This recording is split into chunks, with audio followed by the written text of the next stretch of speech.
Okay, here we are. We are recording now. Yay. How are you doing? I am good. How are you feeling?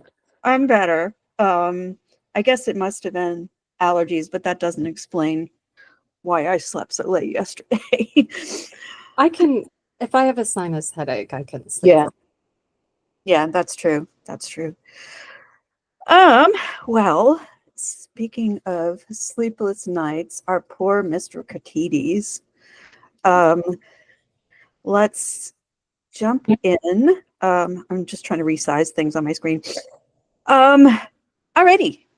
Welcome to Goodnight, Mr. Holmes, a podcast about the Granada Sherlock Holmes, which ran on ITV in the UK between 1984 and 1994, and ran on Masterpiece Mystery in the US around the same time. I'm Laura.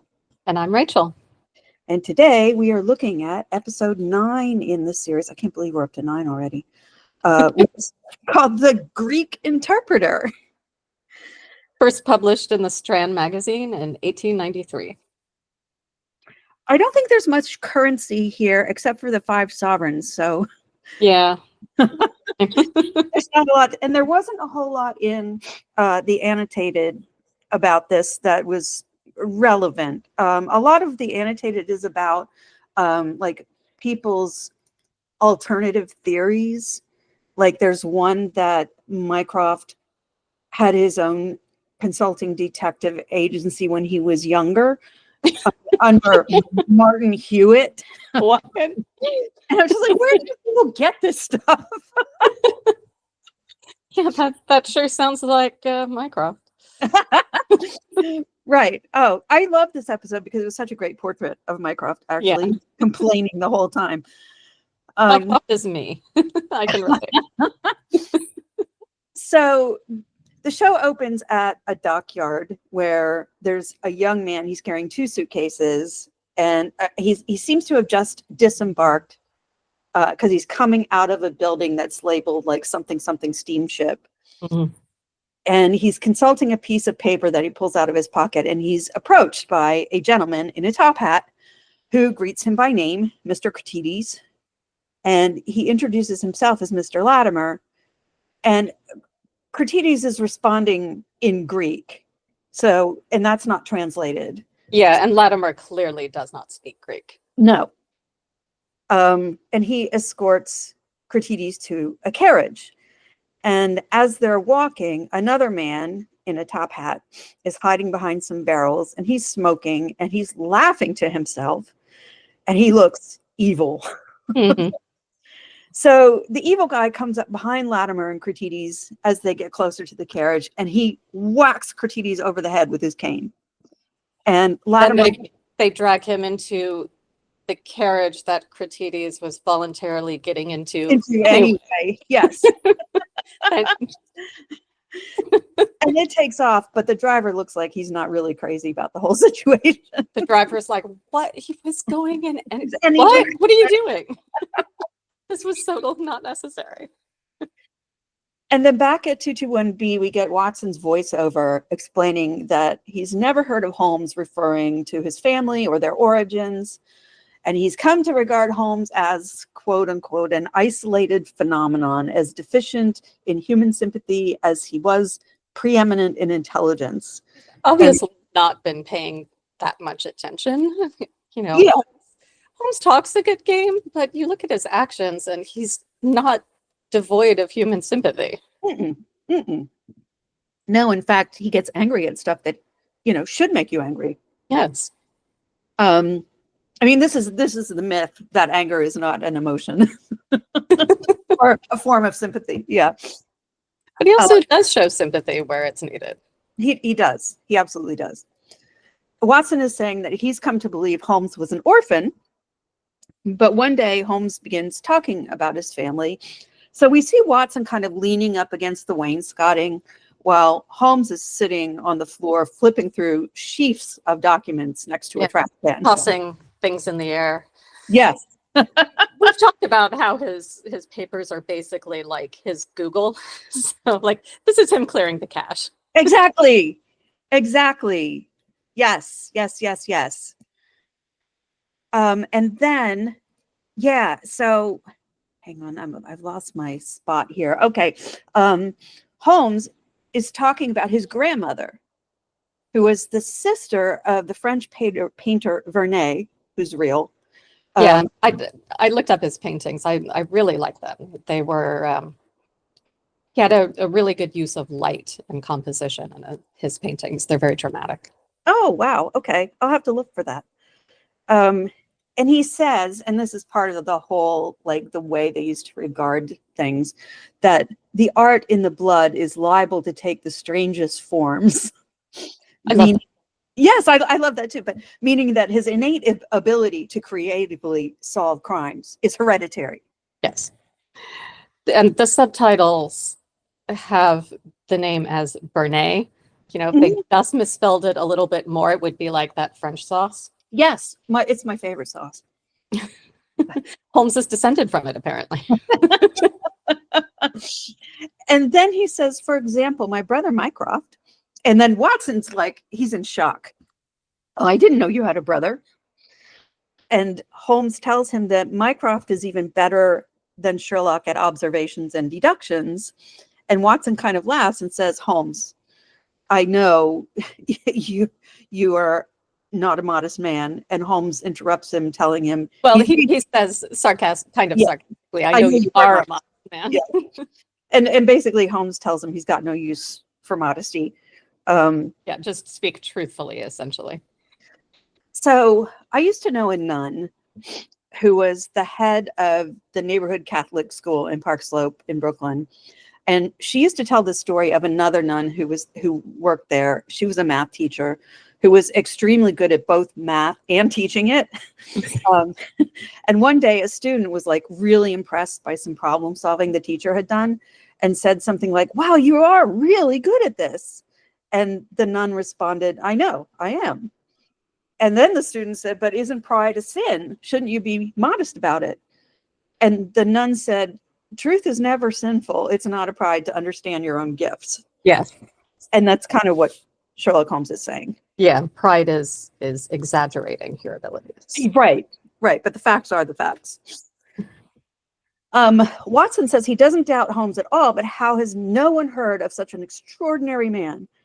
And Holmes says he's well enough known in his own circles, particularly the Diogenes Club, which is one of the oddest clubs in London, and Mycroft is one of the oddest men in the club.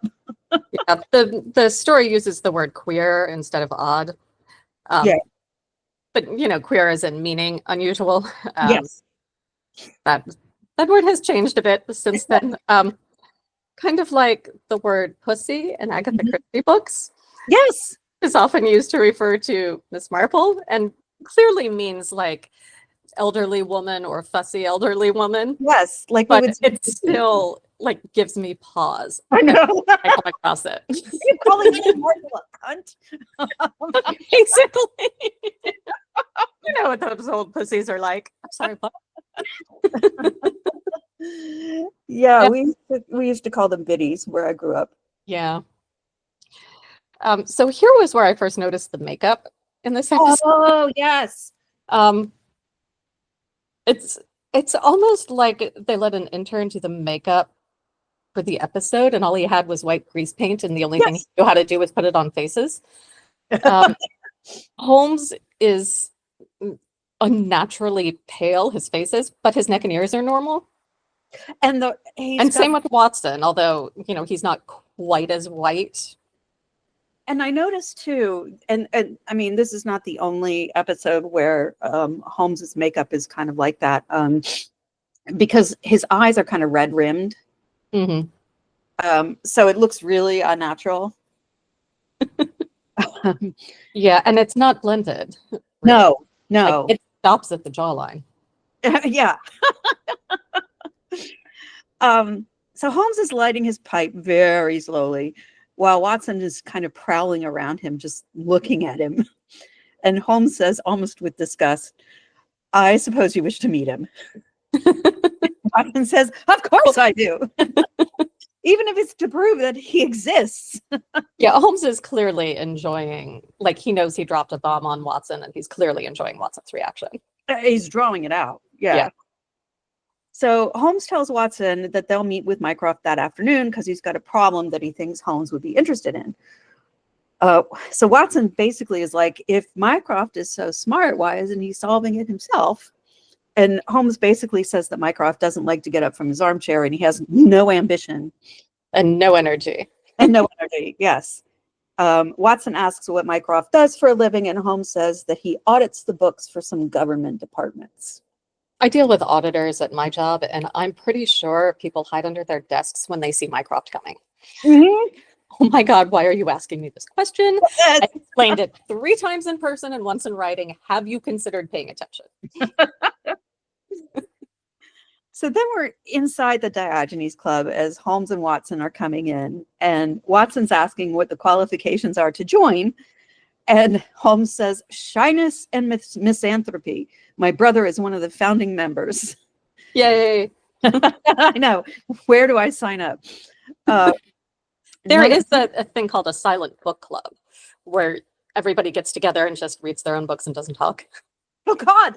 There's one near me, actually. Oh, excellent. So, yeah, none of the members talk to one another. They go upstairs through this hallway that's filled with busts of esteemed figures. We don't get close enough to see which ones. So one of the purposes of clubs in the 19th century, aside from networking, was to have some place to go outside the home and their wives and children.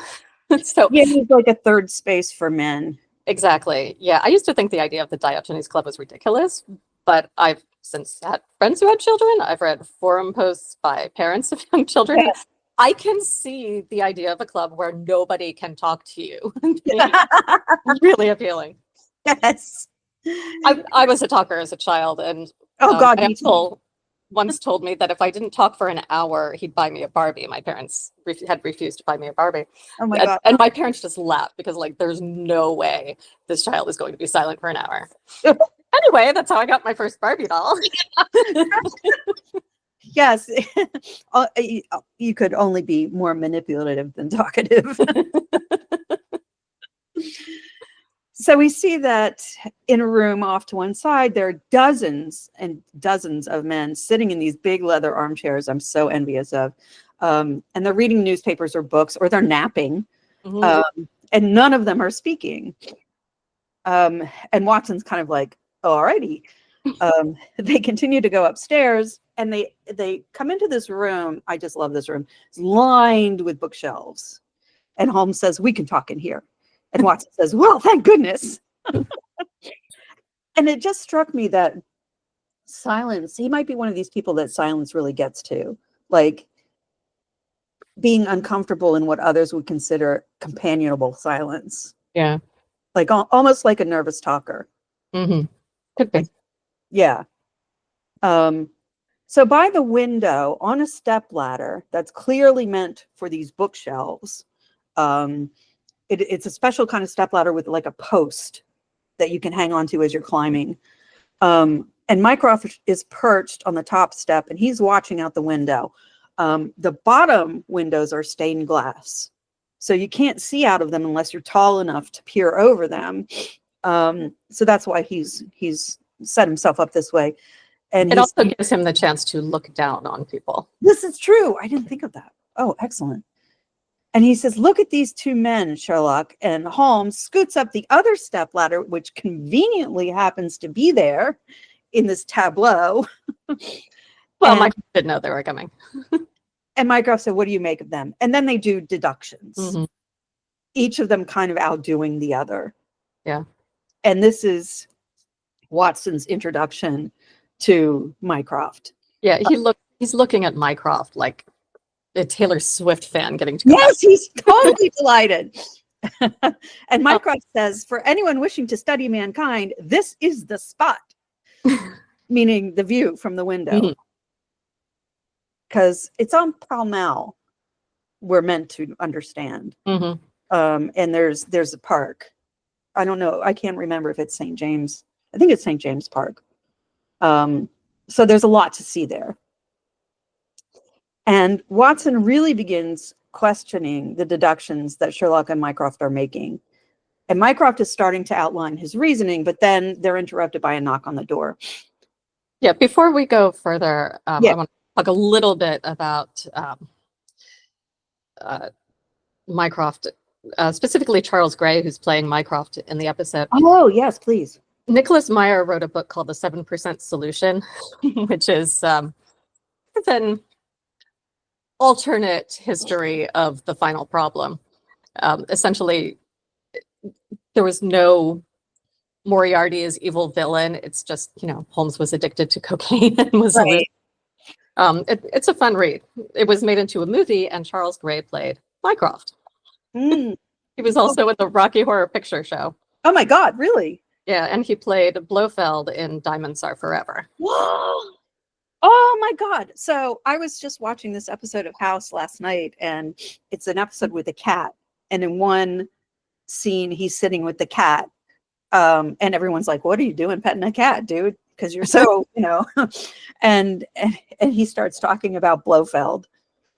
So yeah, God, what goes around comes around.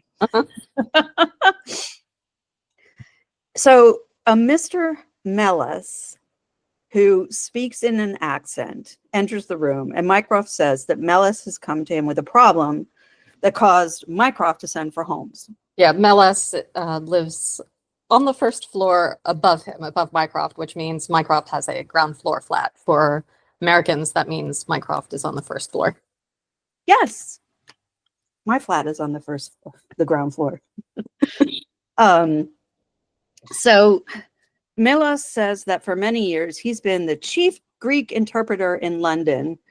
And he says the police they don't believe his story, but he cannot rest until he finds out the fate of, quote, my poor man with the sticking plaster upon his face. And Sherlock is intrigued. Meanwhile, Mycroft goes to an armchair and it looks like he's taking a nap. Mela says he was sent for late at night, 2 nights ago, by Latimer, the same guy who abducted the original guy. So they drive in Latimer's carriage. Latimer says they're going to Kensington. Yeah, he pulls down the shades and says, "I don't want you to see the place we're driving to." And Melas is like, "Yeah, I kind of assumed that when you lowered the shades, so I couldn't see where you're going." And he kind of he pulls out this club. It's just there. He doesn't say anything. He just kind of shows it. And it's a brief scene. You could, you might miss it. But it's also in the story. Yeah, he says it would be inconvenient to him if Melas could find his way back. And Melas said, "This is illegal." And Latimer says, "Or what law he thinks is being broken?" But okay. So Melas tells Holmes and Watson that they drove for 2 hours. He has no idea where. And both Sherlock and Mycroft are asking him what he heard on his journey, but he didn't hear anything remarkable. And Sherlock asks him what time they arrived at their destination, and Melas says 10 minutes to 9 exactly. And I'm like, how the hell did you know that? But we see him getting down from the carriage and consulting his pocket watch. Yeah, and behind him, the driver is lighting a cigarette and tosses the match onto the ground because he sucks. Yeah, burn down the grounds, why don't you? And Melas is escorted inside yet another large manor house, decorated this time with statues and screens from Asia, which has absolutely no bearing on the story whatsoever. No, but there was the Victorians had a fascination with. Oh, they did, yeah. The whole Orientalism thing. Yeah. And we don't even know whose house this is. Yeah. There's are they crashing there? Are they it does have this air of abandonment about it. Well, all the furniture has sheets on it. Yeah. I mean, maybe it's quote unquote the season and the family who lives there is in London for the season. That's a thing because all the women had to go be debutantes. And the whole family would pick up and move at that point. And we see a man coming down the stairs, and it's the same one who coshed Curtides over the head. And he talks a lot like Peter Lorre in The Maltese Falcon. Really? He is so sinister, this man. Yeah. He has an accent of kind of indeterminate origin. and I could not stop thinking of Peter Lorre. Huh. Yeah, Also- definitely rewatch The Maltese Falcon. Okay, yeah. He also chuckles randomly, Mm, like he's auditioning for an old school James Bond villain. yes. And he wears these very thick glasses. And Melas asks what they want of him, and the man, and we learn his name is Wilson Kemp, says only to translate between the men and a Greek visitor. But you say no more than you are told, or it would be better if you'd never been born. Name is Kemp. Subtitles, which are terrible in this episode, translated it as Kane, I think. Yes, Cana, Kana. C-A-N-A. Yeah. God, yeah, these subtitles were beyond. There was one point earlier when Melas first comes into the Diogenes Club where they translated half a sentence and then just like didn't bother with the Well, rest. the rest, yes. Yeah, and as someone, I mean, like I'm not hard of hearing that I know of. I live alone, so who would know? But I need subtitles because auditory processing without them, like it can go in any direction. Yep. Yeah, I'm the same. And my parents have always had subtitles on for everything, so that's just what I'm used to. I started using them when I was living with someone and I didn't want to watch what he was watching. So I would quietly on my computer watch it on silent and put the subtitles on. And as far as he was concerned, I was just playing games. So they Well, go. so, Kemp says, if you try any tricks, God help you.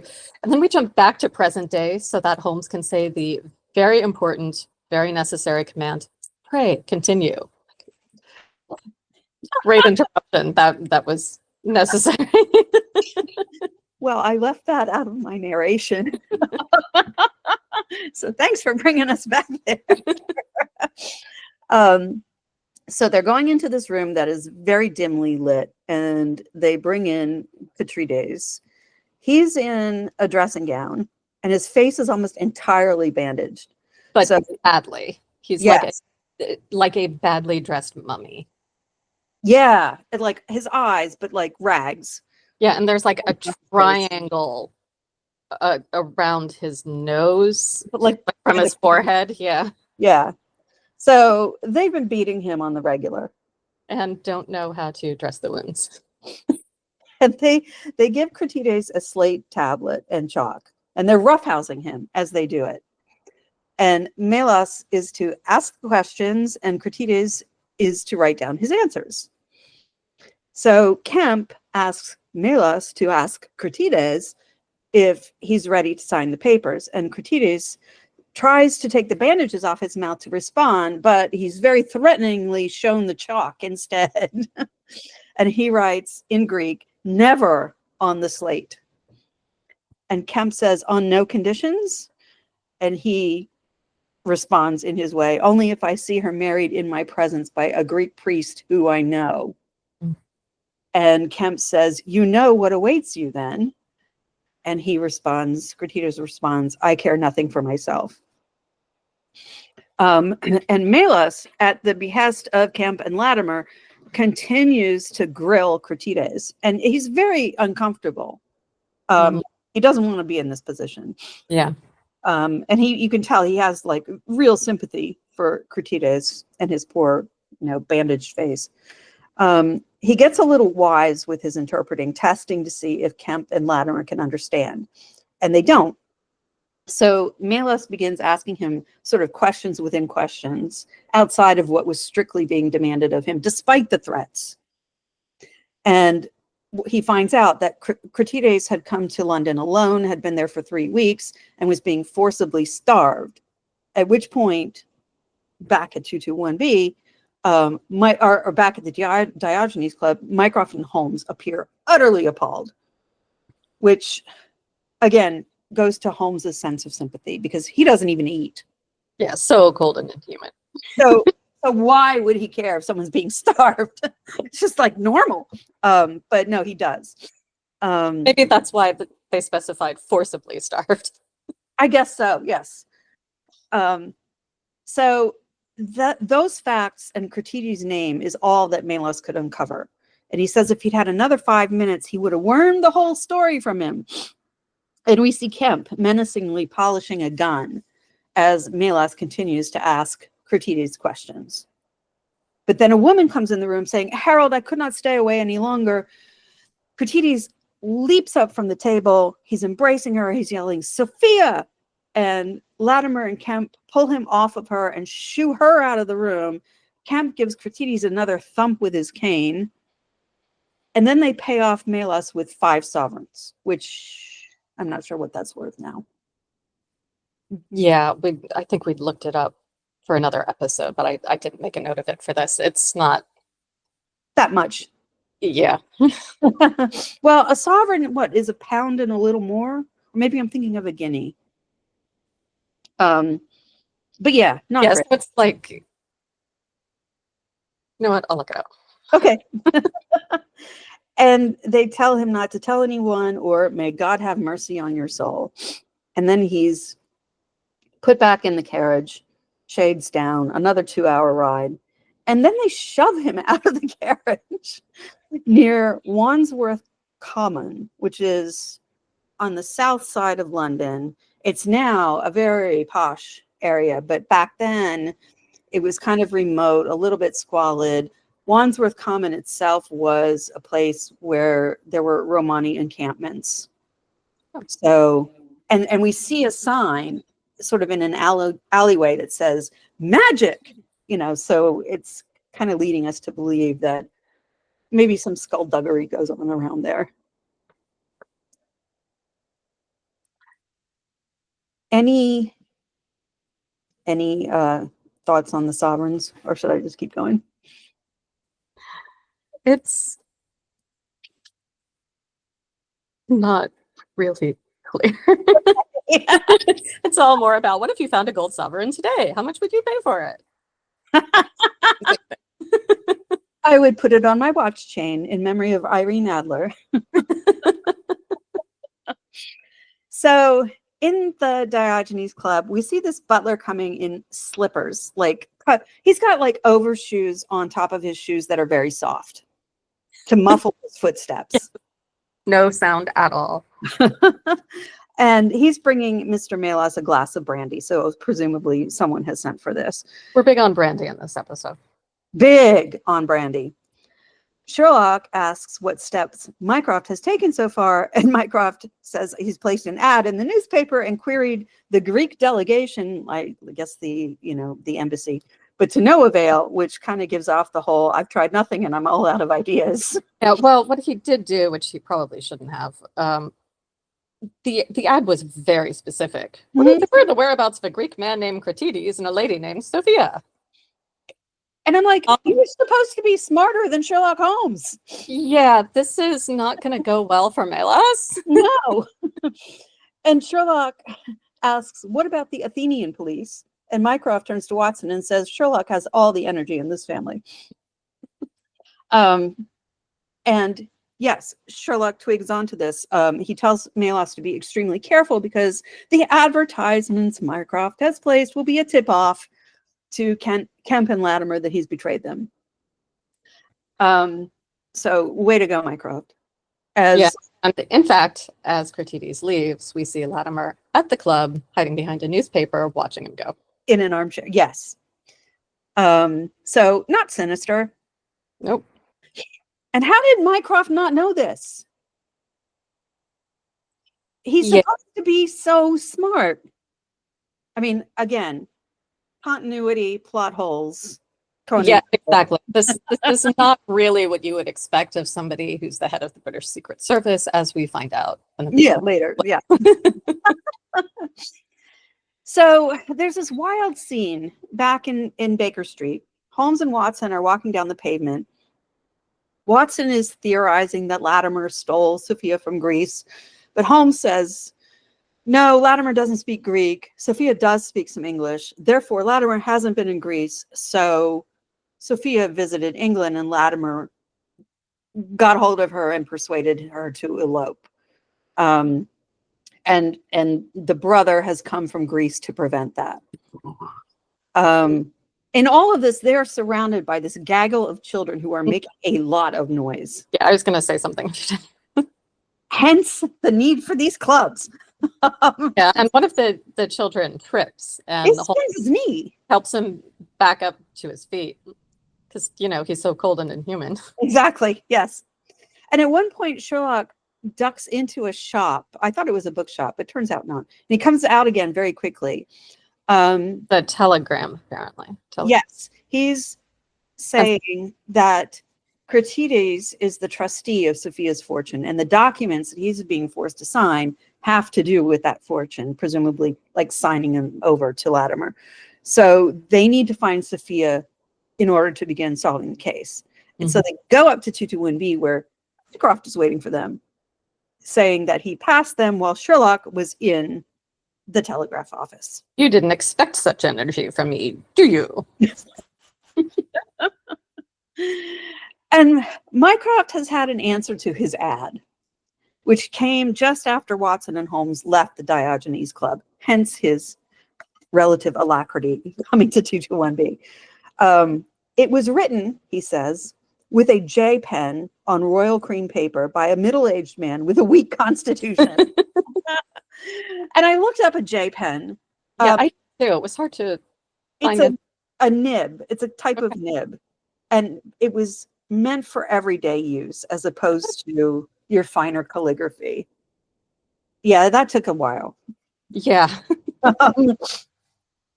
Mycroft reads out the message. The author, J. Davenport, who we never hear from again, knows Sophia Cratides and her painful history. She is at the Myrtles, Beckenham, which, oh my God. Which was misspelled horribly by the subtitles. I just like mangled. So I had to look it up, which is about a 2-hour carriage ride from London. Davenport is in, Bridgehampton, something. Lower than I think. And Mycroft thinks they should Which the subtitles also mangled. Yes. Mycroft's like, we have to go see this Davenport guy. And Sherlock says, the brother's life is in danger, not the sister's, and they need to go directly to Scotland Yard for Inspector Gregson, and then on to Beckenham. Watson says they should pick up Mr. Melas on the way, and Mycroft asks why. And Watson says, because we may need a Greek interpreter. And again, also, he's not going to be safe until this gang is caught. No. Thanks to Mycroft's ad. Right, exactly. So Sherlock's pulling Watson's revolver out of the desk drawer, saying they are dealing with a particularly dangerous gang, at which Mycroft is like, oh, dang. Yeah, and the subtitles say dangerous guy. Which he would never say. The subtitles are hilariously bad. Back at Melas's residence, the landlady summons him down, saying that the man Melas met at the Diogenes Club is waiting for him. So Melas is filled with hope. He's convinced it's Holmes, but it's Kemp, who holds a pistol to his head and escorts him out the door. And by the time the Holmeses and Watson arrive, it's too late. Melas is gone. And they go to Scotland Yard, where Gregson is telling them that they can't do anything without a warrant, no matter what the danger is. And Sherlock is like, well, find us a magistrate who can sign the warrant. And Gregson's like, it's late. I don't want to, but I will. And then, at the Myrtles, the pressure is on Cratides again to sign the documents. And he's even paler. It's supposed to be even paler, I think, but the makeup is splotchy, and the actor was obviously wearing some kind of protectors over his eyes. Because there are giant circles around his eyes that have no makeup at all. No, and I think they're meant to be dark circles. But that part was not done. Yeah.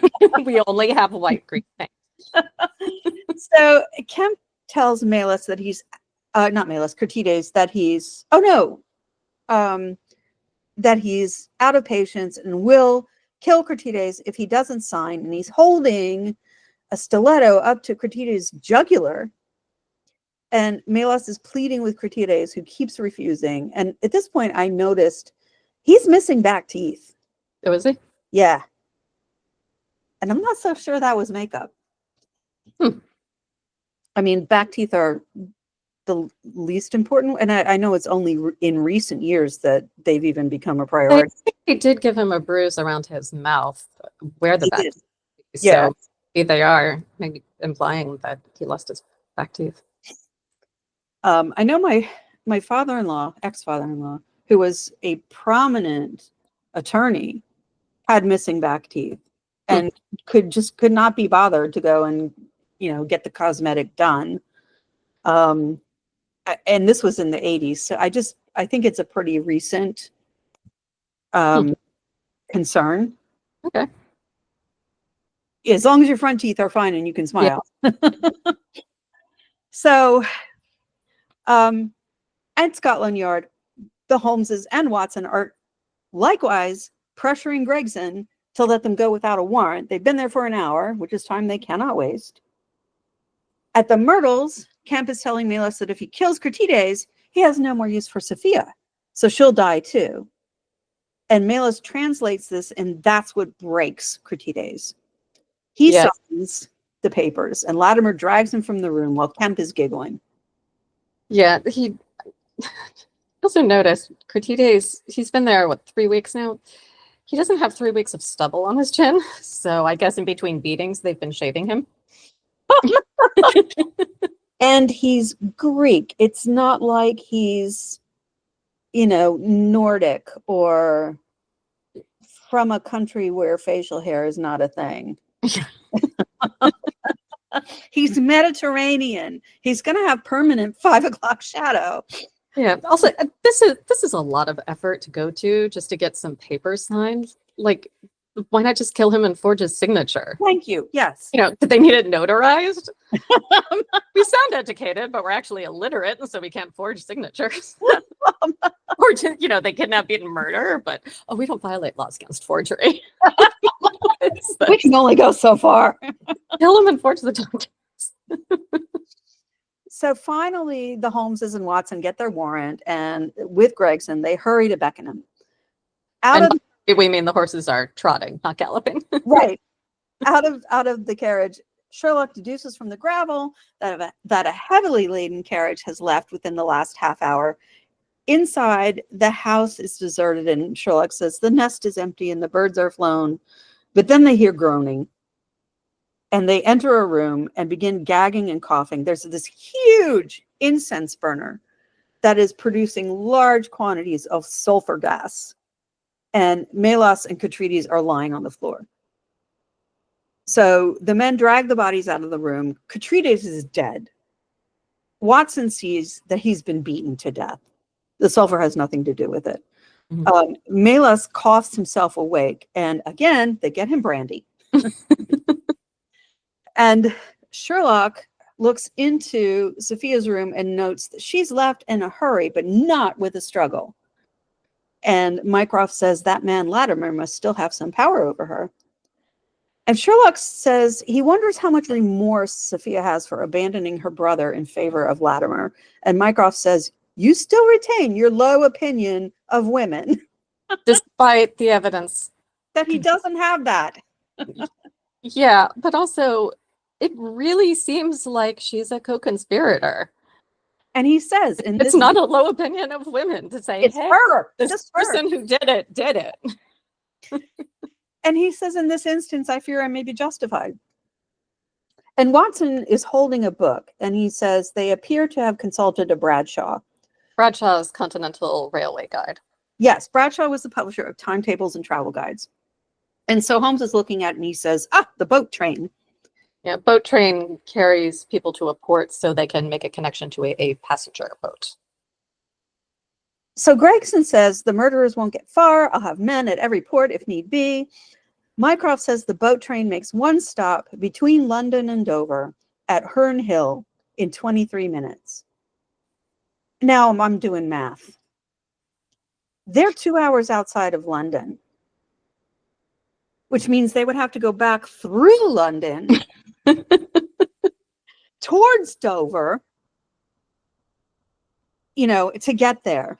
Oh, I'm sure they can make it. Right. Gregson is instructed to stay with Mellis and dose him with brandy and pneumonia at frequent intervals. yes. And It's not necessary, the brandy, that much, but it tastes really good. Gregson looks a little put off, kind of to be shunted aside like that. And then at Herne Hill, the Holmeses and Watson leave aboard the train with Mycroft protesting, "I am not built for running so hard." Yep, Mycroft is me. While Sherlock shoves him inside the train. Then they're in this compartment next to a sign that says smoking is strictly prohibited in this compartment. Yes, and Holmes is smoking. Yeah, and he's puffing on a cigarette. The conductor comes by and Holmes jumps out of the compartment. Yeah, the conductor has been calling for tickets. And I guess Holmes doesn't want to be caught smoking in the compartment. Also, they don't have tickets. And you can tell, I mean, I guess, well, smells back then were different. There was smoke everywhere. So Holmes asks the conductor if they're the last passengers he's collecting tickets from. And the conductor's like, "I've heard about you, yes. about your cases." He like wants to kiss him. It's very clear. So Holmes describes Sophia, Kemp, and Latimer to the conductor, who says he has seen them. There are, in fact, two parties who fit that description in, these two various compartments, B4 and D8. And Watson says, "How can we know which ones are the murderers?" And Holmes says, "It couldn't be simpler. We go and look at them." Yeah, but although they have not yet seen them. Oh, that's true. Yeah.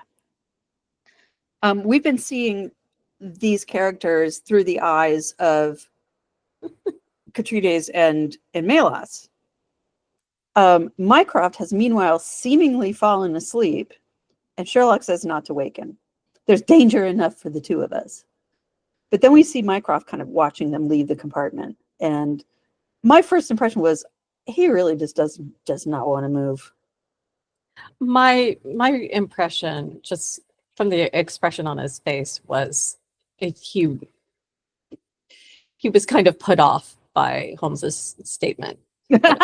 "Leave him here. There's enough danger for the two of us." Mycroft was like, "Yeah, I'm gonna remember that, little brother."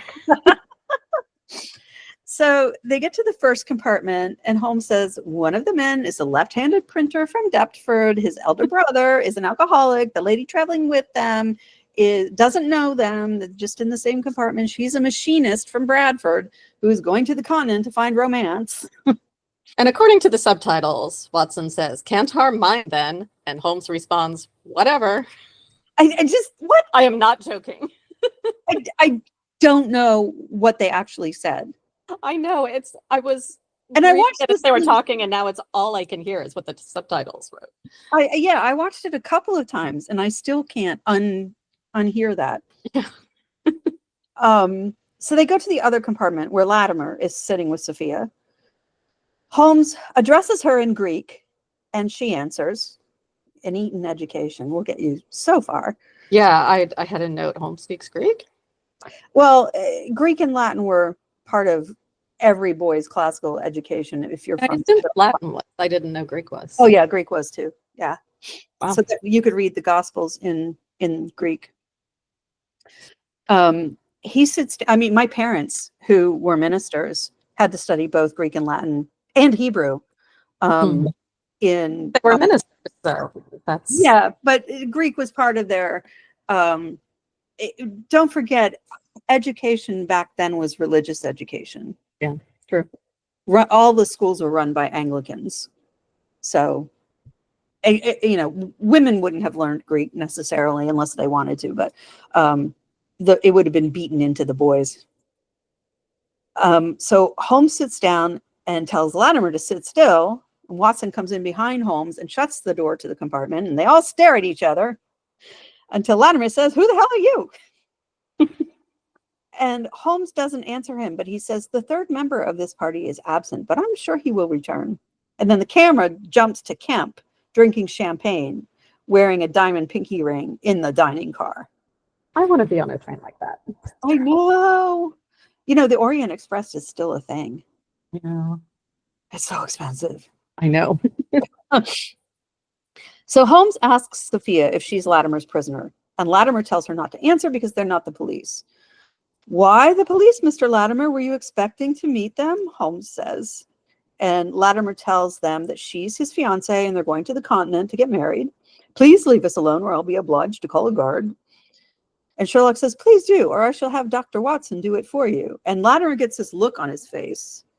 He recognizes who he's dealing with. Mm.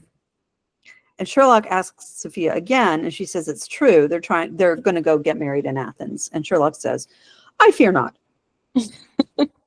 When Latimer asks who's going to stop them, Holmes says, if not the police, then I will. And he doesn't believe that Sophia is leaving England willingly with the man who has just murdered your brother.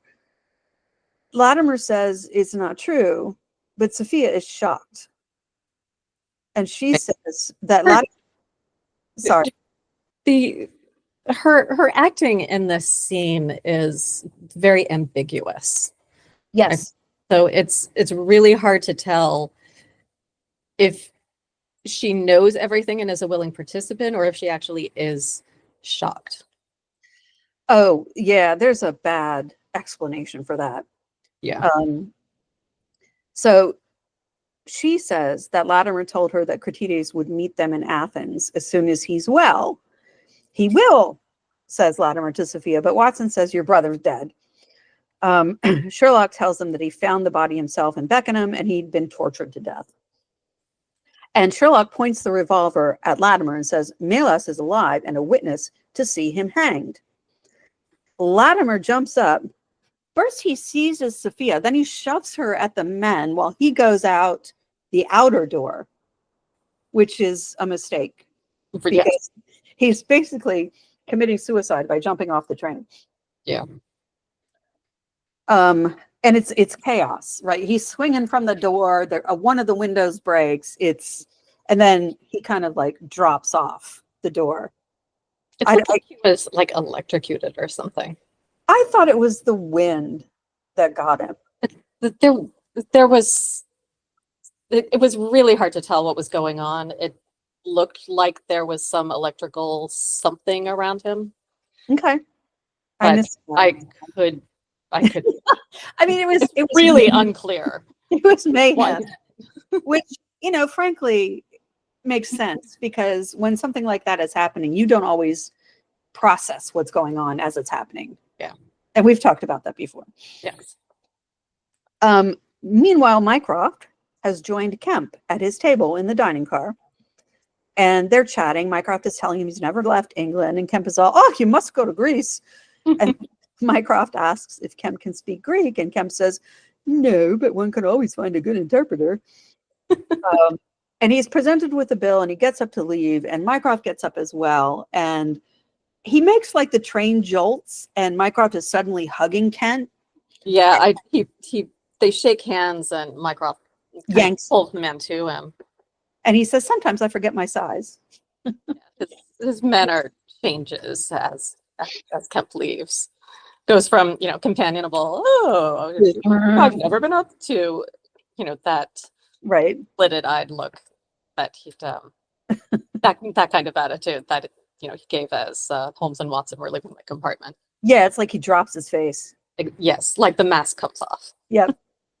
So Kemp goes down the corridor to the compartment and he's flattening himself several times along the wall to let other people pass. So it's it's a small corridor.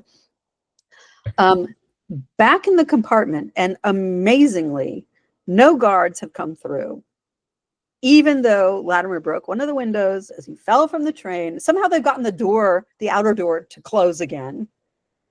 And Sophia's telling Holmes and Watson that she hated Latimer, but she loved him. And she would have gone anywhere with him, even though he murdered her brother. So it's that sort of, what do you call it? Amour fou. She hates him and she loves him. It's crazy love. Yeah.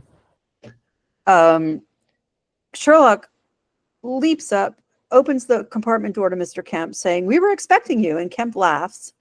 And he reaches into his pocket, but Mycroft is right behind him with a little gun and saying, I believe this is your revolver. And he cocks the gun. We love Mycroft. We do. You may have been auditioning to be a James Bond villain, but eyes. have been Agent. Yes. So we next see both Sophia and Kemp being let off by police, in the train station. Mycroft is completely done and heads back to the Diogenes Club, and he can't go fast enough.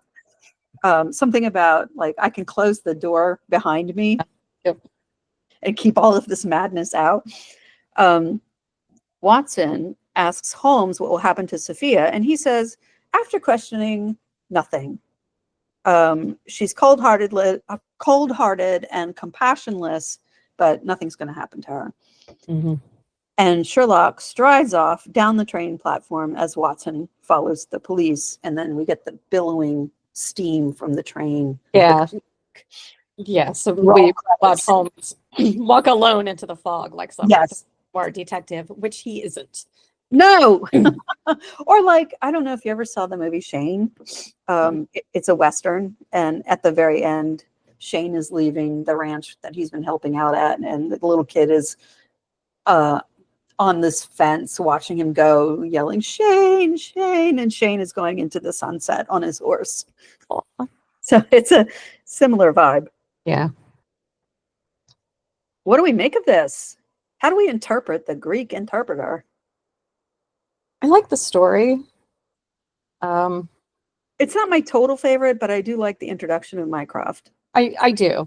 Again, this if you're looking for continuity, you're in the wrong fandom. Yes. And don't go to extreme lengths to try and justify stuff. You just can't. Just don't. Yeah. Doyle, I think, waves it off in the Bruce Partington plans with, I didn't know you as well, so I didn't tell you he runs the government. Oh my God. And there's all kinds of continuity errors in the show itself that have nothing to do with the story even. Yeah. But apparently there are signs indicating the direction of bathrooms, and bathrooms weren't available on trains until the early 1900s. And it takes place in what, 1880 something? So yeah, there's continuity problems all over the map here. Yeah. The makeup was not atrocious. They had that first scene in Baker Street. They put so much hair oil on Jeremy Brett's head that's reflecting light, almost like it's a secondary light source. Yes. Oh my God. Like, that's why they needed antimacassars. Yes. Precisely for that reason. Do not screw up my furniture, dude. Yeah. Have a doily. Yeah. And he's wearing all black, and he's got that pale face. Mm-hmm. Not pale neck, not pale ears, pale face. Yes. It's like, you're not dressing him up to be Dracula. No. Although I think there is a version where Holmes meets Dracula. I think there is a story. The Holmes meets everybody. Yes.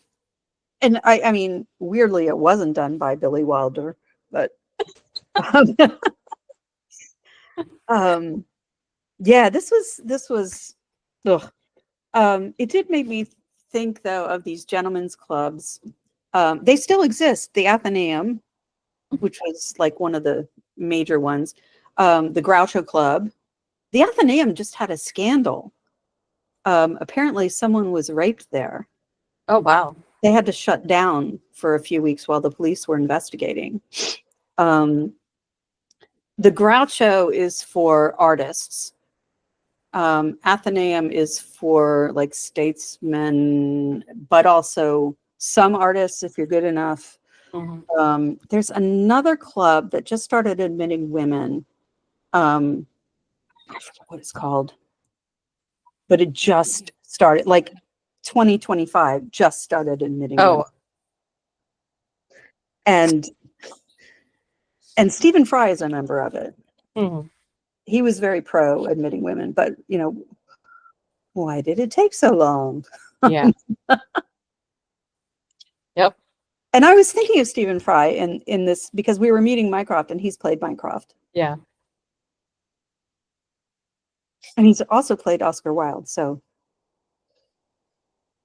but anyway, this was, yeah, I don't know that this was the best. No. It's episode 2 of season 2. So I guess it started with the Copper Beaches, which is a great way to kick off a season. What started with the Copper Beaches? Season 2. No, we just did Copper Beaches. Season 2, I think, starts off with the empty house because this one ends with the final problem. Actually, there are 2 seasons for the Adventures of Sherlock Holmes, and then it goes on and changes names, and there are more seasons and other seasons. Wow. Okay. Yeah. This is British TV, and they're not seasons; they're series. Yeah. And in the U.S., it was shown as all one thing, but on, I think it's ITV, maybe it was Channel 4. It was shown in these increments with different titles. So we're in the Adventures, and then eventually we'll move to the Return of Sherlock Holmes. We'll move to, BritBox does have them categorized that way. Which? BritBox? Yeah. Oh, okay. Okay. Yeah, I think that's what I'm watching it on too, because but it all goes to Amazon Prime. Which you had me having to violate a boycott last weekend. You can just you don't have to do it through Amazon. You I can know, I can just log in directly to BritBox. I didn't think of it. So, what's on tap for next week? Okay. So are we done with this one? I think we are. Yeah, there's really not a lot to say except to point and laugh and We've beat the shit out of this episode. So that's all from us this week. If you've enjoyed the show and haven't subscribed yet, you can subscribe wherever you get your podcasts. If you want to support us, you can leave a 5-star review on Apple Podcasts. Tell your friends and join us next week when we'll be discussing the Norwood Builder. Okay. I gotta brush up on that one. Yeah, I don't remember this one. This is one of the more obscure ones. Yeah. Well, hopefully we can pull some interesting threads out of it. Hopefully. We're really selling this podcast. I know. There wasn't a lot in this one. No, there really wasn't. Apologies. Apologies to everyone. To all of our 3 listeners. But they're very devoted 3 listeners. Yes, they are very devoted. Shout out.